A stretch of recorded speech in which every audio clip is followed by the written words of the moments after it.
My first grandchild enters kindergarten this fall. I'm pretty pumped. And he is the biggest superhero fan you've ever seen. You go into his bedroom, posters on the wall, he sleeps with them, toys everywhere, and every day's Halloween for him. He is always, got a costume on of some superhero. And you know what? I love the innocence of that child.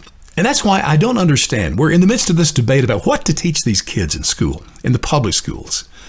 And I don't understand why there are adults out there who have it as their mission in life to absolutely obliterate the innocence of these children. They want to teach them about sex and about hate, racism. And I just don't understand it. So I'm a Christian, you know that. And so I got to talk about, a little bit of Jesus here. We're on Easter weekend after all. Now listen, let me say this right at the front. I am not suggesting, I would never, ever suggest that the name of Jesus would ever be uttered in a public school. It's not about that. But outside of school, we're teaching our grandkids about, Jesus, friends, and church. So it's going to be there. But here's the value of that. When you teach a child to have faith in God, guess what that does? It lays a great foundation for them to live a moral and good life. Give me any philosophy that has the power of faith in God to do that. And I don't know. I think teaching my grandson about gay sex next year probably is not going to build a foundation of morality and goodness. Just me saying that. And I know I'm old-fashioned.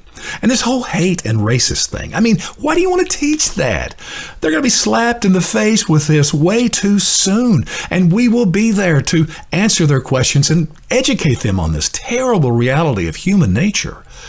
But why do you want to destroy the innocence so early to get into that? And again, to go back to Jesus. Listen, he said himself, Jesus, that greater love has no man than this, that a man laid down his life for his friends. The answer to hate is love, and there's no greater example than Jesus. Today is Good Friday. This is the day that Jesus died for every one of us. And of course, Sunday's the day that he rose from the dead, according to the scriptures.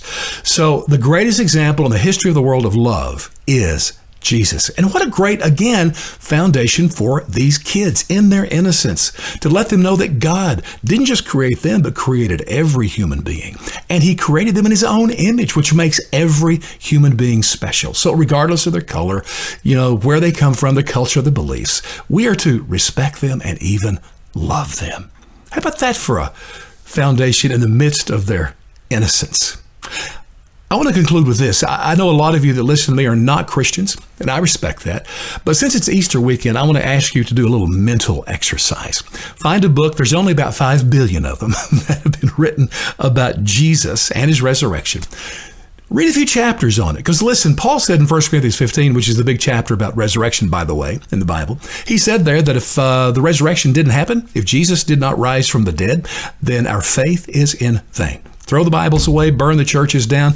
You can point your finger at me and call me an idiot, because I would be one if Jesus did not rise from the dead. So study it yourself. That's the only point that matters when you're talking to a Christian, all right, or debating a Christian. Otherwise, are you one of those that wants to obliterate the innocence of kids? I hope not.